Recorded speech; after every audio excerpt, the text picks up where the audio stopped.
दोस्तों, आप सबने कछुए और खरगोश की कहानी तो सुनी ही होगी, जिसमें कि खरगोश को अपनी जीत का इतना भरोसा था कि उसने कछुए को रेस के लिए चैलेंज कर दिया और खुद को रेस में आगे पाकर वह सो गया और अंत में जीत कछुए की हुई। दोस्तों, ऐसी कहानियाँ हमारे समाज में आमतौर पर छोटी बड़ी शिक्षाएं देने के लिए इस्तेमाल की जाती है। अब आप इस बात की कल्पना करें कि आपको किसी ने एक ऐसी रोचक कहानी सुनाई जिसे सुनकर आपने अपना जीवन जीने का तरीका ही बदल दिया। तो आइए, ऐसी एक जीवन को बदल देने वाली कहानी को इस वीडियो के माध्यम से मैं आपके साथ साझा करने जा रहा हूँ। तो इस वीडियो को अंत तक जरूर देखिएगा। दोस्तों, यह कहानी है जूलियन मेंटल नामक एक वकील की, जिसके पास भगवान का दिया हुआ सब कुछ था। लंदन के famous university Harvard law college से ग्रेजुएशन करने के बाद वह अमेरिकन कोर्ट का एक जाना माना ट्रायल लॉयर बन गया। जूलियन दिन भर काम करता था। जैसे जैसे समय बीतता गया, जूलियन की ख्याति बढ़ती गई और उस पर काम का भार भी बढ़ता गया। जूलियन को अच्छे अच्छे केसेस मिलते गए और उसने हर चुनौतियों का सफलता के साथ सामना किया और उसकी मेहनत भी बढ़ती गई। उसके बाद जूलियन ने हर वह चीज़ हासिल कर ली थी जिसकी अधिकांश लोग कामना करते हैं। उसके पास 7 अंकों की आमदनी, एक आलीशान घर और एक लाल रंग की चमकती हुई फरारी थी। उसके पास वह सब कुछ था जिसका सपना हर एक इंसान देखता है, लेकिन अब वह अंदर ही अंदर अपने समय के साथ संघर्ष कर रहा था, क्योंकि उसका शेड्यूल बहुत बिजी था। हर रोज उसे नए और ज़रूरी केसेस के लिए बहस करनी पड़ती थी और किसी भी चीज़ उसे संतुष्टि नहीं मिल रही थी। वह अपने आप को रसाताल में ले जा रहा था। ऐसा प्रतीत होता था मानो वो अपने आप को समाप्त करना चाहता था। यद्यपि उसके पास वह सब कुछ था जिसकी हर किसी को कामना होती है, लेकिन जो कुछ वह तलाश रहा था, पता नहीं वह क्या था, जो अब भी उसको नहीं मिला था। ऐसा भावनात्मक स्तर पर, भौतिक स्तर पर तथा आध्यात्मिक स्तर पर स्पष्ट दिखाई देता था। जूलियन 53 वर्ष की आयु में ऐसा लगता था मानो 70 के दशक के अंतिम वर्षों में हो। उसका चेहरा झुर्रियों से भरा हुआ था, मानो आम जीवन के प्रति उसका दृष्टिकोण था कि किसी को कैद मत करो। उसके लिए झुर्रियाँ नजराना थी, लेकिन यह सब उसकी असंतुलित भोजन और जीवन शैली की वजह से हुआ था। जूलियन अब जो भी कर रहा था उसमें उसको कोई रुचि नहीं थी और उसे अब खालीपन का अनुभव होता था। उसके ऊपर काम का दबाव इतना बढ़ गया कि उसके कारण उसे एक दिन कोर्ट रूम में ही हार्ट अटैक आ गया और वह बेहोश होकर गिर गया। इस घटना के बाद उसने कभी दोबारा केस नहीं लड़ा और उसके जान पहचान वाले लोगों का कहना था कि वह सब कुछ छोड़कर शांति और संतोष की खोज में भारत चला गया है। असल में यही हुआ था। जूलियन ने भारत जाने से पहले अपनी सारी संपत्ति बेच दी थी और उसके साथ ही उसने अपनी सबसे प्यारी चीज़, मतलब अपनी कार फरारी को भी बेच दिया था। इसके 3 साल बाद एक दिन वो अपने करीबी दोस्त जॉन के पास आ पहुंचा, तो उसका दोस्त उसे देखकर हैरान रह गया, क्योंकि अब वह एकदम सेहतमंद और चुस्त तंदुरुस्त बन गया था। उसके चेहरे पर तेज झलक रहा था और उसके चेहरे पर गौतम बुद्ध जैसी खूबसूरत मुस्कुराहट थी। अब उसका शरीर 30 साल की युवा जैसा हो गया था। दोस्तों, हुआ यह था कि अपनी भारत की यात्रा के दौरान जूलियन मीलों दूर पैदल चलकर उन महान योगियों से मिला जिन्होंने अपने उम्र के पड़ाव को भी मात दे दी थी।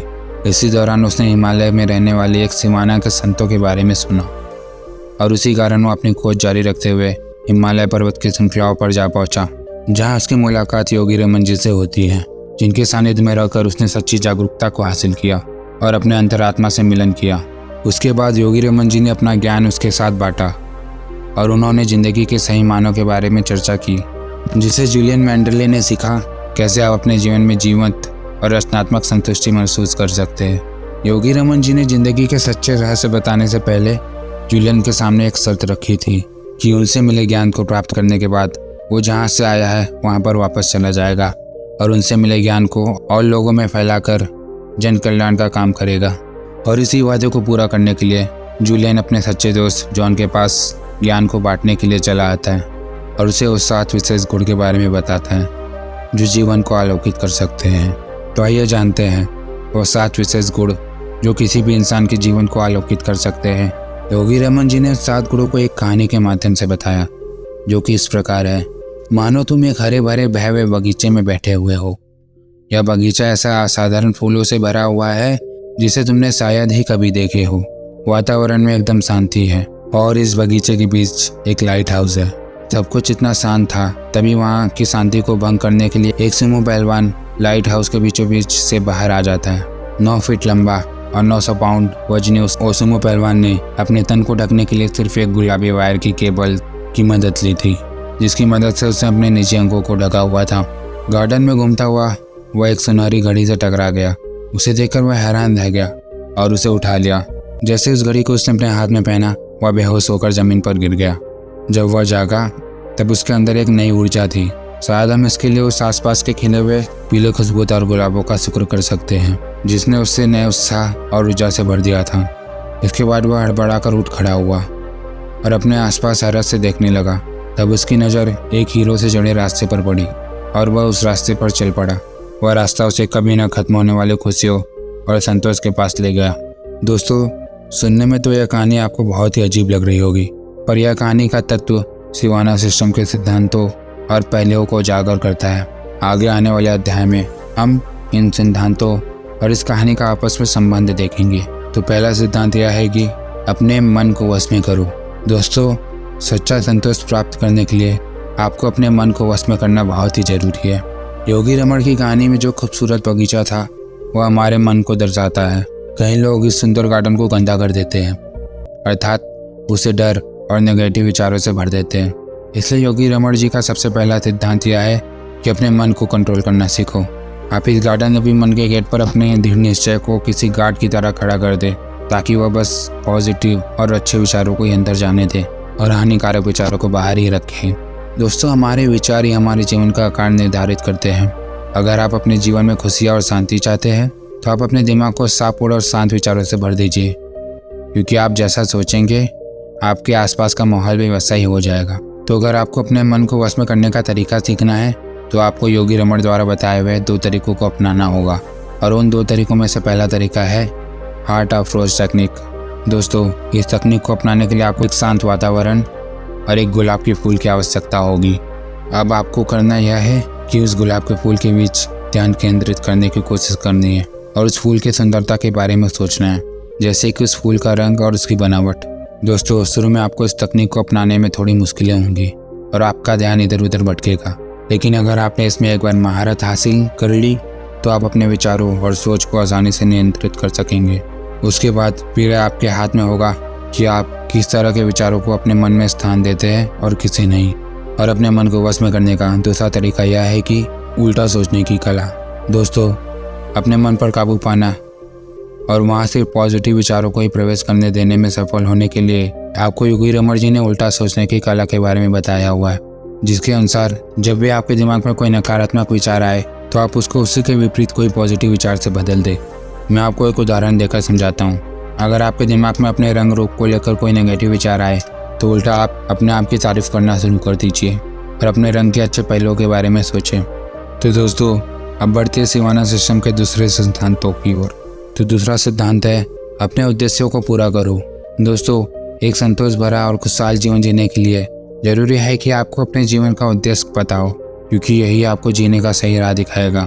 दोस्तों, सिवाना के संतों का और योगी रमण जी का दूसरा नियम यह है कि अपने उद्देश्य को पहचानिए और उसे पूरा कीजिए। योगी रमण जी की कहानी में जो लाइट हाउस था वो कुछ और नहीं बल्कि एक उद्देश्य ही था, जो कि उस गार्डन में मार्गदर्शन का काम करता था। ठीक उसी प्रकार हमारे जीवन में भी एक उद्देश्य का होना बहुत ही जरूरी है, जो कि हमारे जीने की राह पर हमारा मार्गदर्शन करे। सिवाना के जंगलों में जो संत रहते थे उन सबको अपने जीवन का सही उद्देश्य पता था, इसलिए वो कभी भी अपना समय व्यर्थ नहीं करते थे, क्योंकि उन्हें इस जीवन में परमात्मा के द्वारा दिए गए कुछ खास लक्ष्य को पूरा करना होता था। इन संतों ने जीवन के उस उद्देश्य को संस्कृत का शब्द धर्म का नाम दिया। पुराने समय से यह मान्यता चली आ रही है कि जो भी व्यक्ति इस धरती पर जन्म लेता है किसी न किसी काम को पूरा करने के लिए ही लेता है और वो उसका धर्म है। इसलिए सिवाना के संतों का कहना है कि अपने धर्म का आदर करके उसे पूरा करने के राह पर चलकर ही जीवन का सच्चा सुख और शांति प्राप्त हो सकती है। अपने जीवन के उद्देश्य को समझने के लिए जरूरी है कि आप पहले अपने लक्ष्य को तय करें, क्योंकि जब तक आपकी नज़रें निशाने पर नहीं होंगी तब तक आप सही निशाना नहीं लगा सकते।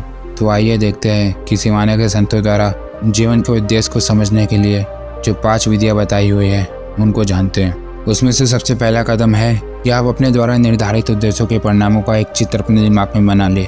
जैसे कि मान लीजिए कि आपका लक्ष्य है वजन को घटाना, तो आप अपने दिमाग में आप और भी ज़्यादा पतले और एकदम फिट रूप की कल्पना कर सकते हैं। यह चित्र आपको अपने वजन घटाने के मिशन में बढ़ते रहने के लिए आपको प्रेरणा देगी। दूसरा कदम यह है कि खुद पर अपने लक्ष्य को प्राप्त करने के लिए दबाव बनाए रखना, लेकिन यह याद रखें कि दबाव सकारात्मक तरीके से बनाए।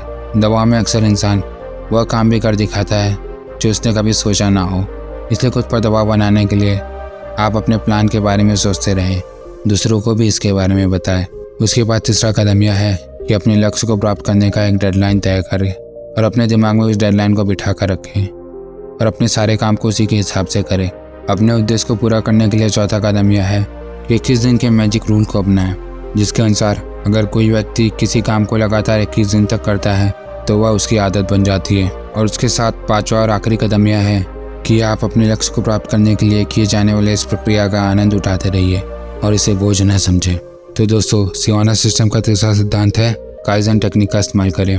दोस्तों, आपको योगी रमन की कहानी का और सुमो पहल दोस्तों आपको योगी रमन की कहानी का वह सुमो पहलवान तो याद होगा, वो भी सिवाना के संतों द्वारा और योगी रमन द्वारा बताए हुए तीसरे गुण को दर्शाता है और वो गुण है काइजन।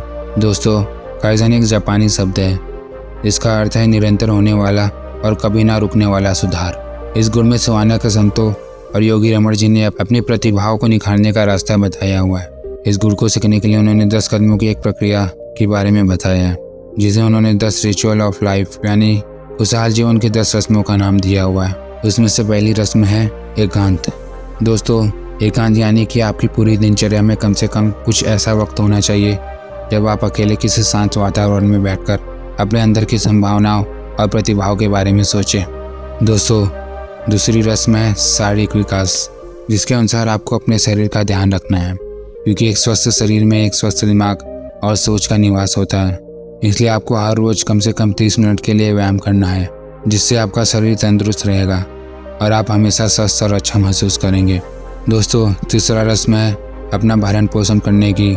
सिवाना के संतों के अनुसार एक व्यक्ति को हमेशा जीवंत भोजन का सेवन करना चाहिए, अर्थात जिस भोजन में जीवन हो और वह मरा हुआ ना हो, यानी सरल भाषा में कहे तो फल, हरी सब्जियां और शाकाहारी भोजन का सेवन करना चाहिए। दोस्तों, चौथा रस्म है अपार ज्ञान प्राप्त करने की, जिसके अनुसार इंसान को अपनी लाइफ में निरंतर कुछ न कुछ अच्छा सीखते और पढ़ते रहना चाहिए। इसके लिए आप अपने दिमाग को हमेशा ज्ञान अर्जन के लिए उत्तेजित रखें और कुछ न कुछ पढ़ते रहिए। दोस्तों, पांचवी रस्म है आत्मचिंतन, यानी कि आप रोज अपना दिन खत्म होने के बाद खुद से यह सवाल जरूर पूछे कि आज आपने अपनी बेहतरी के लिए क्या किया है। दोस्तों, छठी रस्म है सुबह जल्दी उठने की।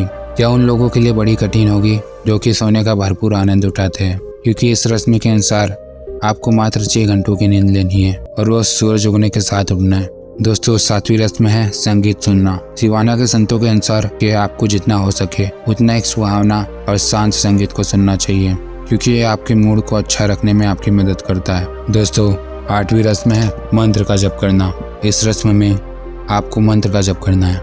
मंत्र शब्दों का वह समूह है जिसमें शब्दों का प्रयोग निश्चयात्मक प्रभाव को निर्मित करने के लिए होता है। और योगी रमन जी के अनुसार संतों के पास मंत्र की श्रृंखला थी, जिन्हें वह प्रातःकाल और शाम को जपते थे, और इस अभ्यास से उन्हें अपना ध्यान केंद्रित करने में और खुद को शक्तिशाली बनाने में बहुत मदद मिलती थी। दोस्तों, 9वां रस्म है अनुकूल चरित्र की, अर्थात आपको अपना चरित्र और अपना मन इस तरह से इस प्रक्रिया में डालना है कि आप निरंतर इसका पालन करते रहें। दोस्तों, आखिरी और 10वीं रस्म के अनुसार आपको सादगीपूर्ण जीवन जीना है। जैसा कि योगी रमन जी ने कहा है कि किसी भी व्यक्ति को छोटी छोटी बातों में समय बर्बाद नहीं करना चाहिए और उन कार्यों पर ध्यान केंद्रित करना चाहिए जो महत्वपूर्ण हो। तो बस उस सोमो रेसलर को याद करते हुए आपको काइजन के इन रस्मों का पालन करना चाहिए। दोस्तों, सिवाना सिस्टम का चौथा सिद्धांत है अनुशासित रहना। दोस्तों, इस अध्याय में योगी रमन जी कहते हैं उस कहानी में सुमो पहलवान की एक और खास बात थी जिस पर हमें गौर करना चाहिए। वह यह थी कि उसके तन पर कोई वस्त्र नहीं था, बस एक गुलाबी रंग के तार से उसने अपने नीचे अंगों को ढक रखा था। उसी कहानी में उस गुलाबी तार उसके अनुशासन को दर्शाती है। योगी रमन ने जूलियन को अनुशासन से भरा जीवन जीने की सलाह दी और कहा कि अनुशासन से हम अपने जीवन के उद्देश्य को प्राप्त कर सकते हैं, लेकिन जीवन में अनुशासन रखना इतना आसान नहीं। इसके लिए योगी रमन जी ने जूलियन को एक उपाय बताया कि वह हर हफ्ते एक दिन मौन व्रत जरूर धारण करे। ऐसा बार बार करते रहने से कोई भी व्यक्ति अपने मन के ऊपर काबू पाना सीख जाता है और उसका मन और अधिक अनुशासित तरीके से सोचने लग जाता है। दोस्तों, सिवाना सिस्टम का 5वां सिद्धांत है अपने समय की कद्र करो। दोस्तों, जैसे जैसे कहानी आगे बढ़ती है उस समय पहलवान को एक सुनहरी घड़ी मिलती है और वह घड़ी योगी रमण जी के अनुसार सिवाना के संतों के 5वें गुरु को दर्शाता है, जो है अपने समय की कद्र करना। हालांकि सिवाना के संत समाज से दूर जंगल में रहते थे, फिर भी वह अपने समय की बहुत कद्र करते थे और अपना हर काम समय के अनुसार पूरा करते थे। उनका मानना था कि समय पर काबू पाने का मतलब है अपनी जिंदगी पर काबू पाना। वह सभी घड़ी की सुइयों को इस बात का सूचक मानते थे कि एक दिन सभी को मरना है। इसलिए वे सब मानते थे कि हर व्यक्ति को अपना जीवन पूरी तरह से जीना चाहिए। अपने समय का सही प्रयोग करना और सोच समझकर उसका इस्तेमाल करना बहुत जरूरी है। इसलिए जब भी आप रात को सोने के लिए जाएं, तब आपको 15 मिनट निकालकर अगले दिन की प्लानिंग जरूर करनी चाहिए। आप अपने समय के साथ हमेशा थोड़ा क्रूर रहिए और उसे बिल्कुल भी व्यर्थ न करें। दूसरी जरूरी बात यह है कि न कहना आना चाहिए, यानी कि आप हर उस काम के लिए ना कह सके जो आपके लिए महत्वपूर्ण नहीं है। आपको वही काम करना चाहिए जो आपके लिए महत्वपूर्ण हो। दोस्तों, याद रखिए कि आप अपना हर दिन ऐसे जिए कि वो आपके जिंदगी का आखिरी दिन हो। और जब भी आपको जिंदगी में कोई काम करना हो तो पहले खुद से यह प्रश्न पूछिए कि क्या आप अपनी जिंदगी का आखिरी दिन यह काम करते हुए बिताना चाहते हैं।